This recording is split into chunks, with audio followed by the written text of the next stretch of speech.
دوستو آداب، میں Javed Jamal uddin Urdu news and media network India کے تحت اردو اخبارات کی جھلکیاں لے کے حاضر خدمت ہوں۔ آپ سے گزارش ہے چینل کو سبسکرائب کیجئے، لائک کیجئے، شیئر کیجئے اور اپنے قیمتی مشوروں کے ساتھ کامنٹس کرنا بھی نہ بھولیں۔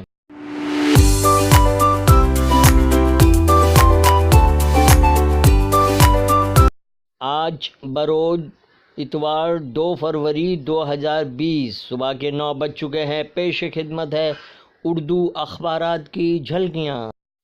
آج کے بیشتر اردو اخبارات نے شاہین باغ دلی میں ہوئی فائرنگ کو ہی شہ سرخی بنایا۔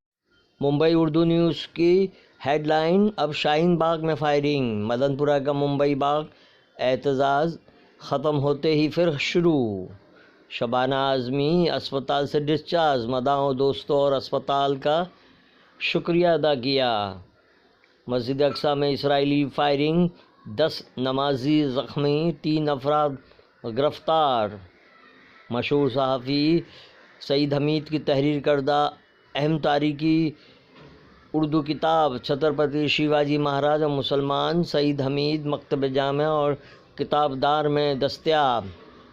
مودی سرکار شاہین باغ مظاہرین سے مذاکرات کو تیار، روی شنکر پرساد کی شرط: شاہین باغ نہیں جائیں گے، بات چیت بند کمرے میں نہیں ہوگی۔ محمود پراج: ممبئی کے شمال مغربی علاقے میں پانی کی فراہمی متاثر، ایڈیٹر کی چالکی میونسپل کی کہکہ بردار کہانیاں۔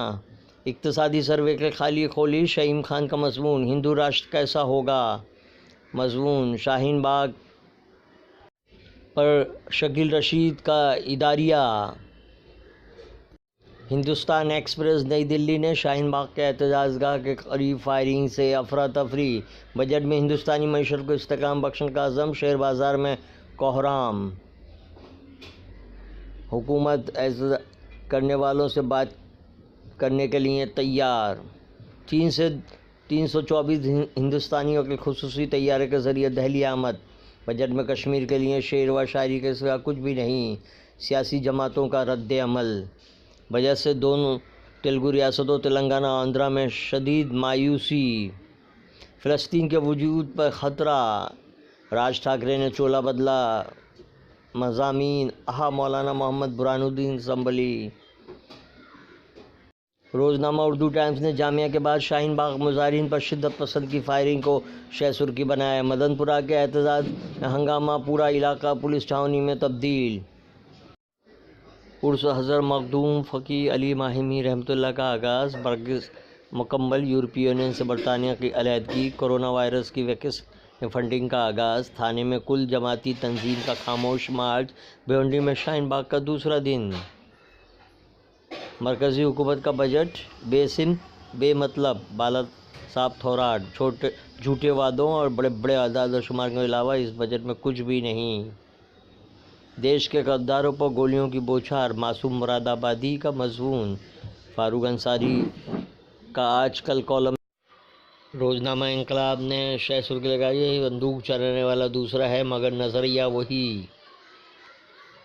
مرکزی بجٹ حقیقت سے پرے، خوابوں کا بجٹ، شرد پوار، ادھو ٹھاکرے اور اجیت پوار کا بیان۔ کنال کمارا کا انڈیگو ایئر لائنز کو قانونی نوٹس۔ مراٹھواڑہ کے مختلف علاقوں میں سی اے اے کے خلاف احتجاج جاری۔ چین کورونا وائرس سے متاثرہ علاقوں میں حالات تشویشناک۔ عالمی برادری سے امریکہ کے نام نہاد امن منصوبے کا بائیکاٹ کرنے کی اپیل۔ روزنامہ صحافت نے بجٹ التزامات سے ہر شہری اقتصادی طور پر بااختیار بنے گا: مودی۔ عوام کے لیے مودی حکومت کا بجٹ مایوس کن، اپوزیشن: ہندوستان کے سیکولرزم کے دشمن یہ دلال اینکرز، ڈاکٹر سید فاضل حسین پرویز کا مضمون۔ صحافت کا اداریہ، خطرناک نابالغ، شبلی بحیثیت خانہ نگار، خصوصی مضمون۔ لکھنؤ کی خصوصی عدالت میں درخواست ڈسچارج پر سماعت 13 فروری کو۔ طلباء علم حاصل کر کے ملک کی قیادت کا بیڑا اٹھائیں، بے قصور گرفتار نوجوانوں کی رہائی کے لیے پیش رفت۔ جمعیت العلماء مراٹھواڑہ کا وفد ضلع واسیم پہنچا۔ ممبئی کے شمال مغربی علاقوں میں پانی کی فراہمی۔ یہ تھی اردو اخبارات کی جھلکیاں، پھر ملاقات ہوگی، اللہ حافظ۔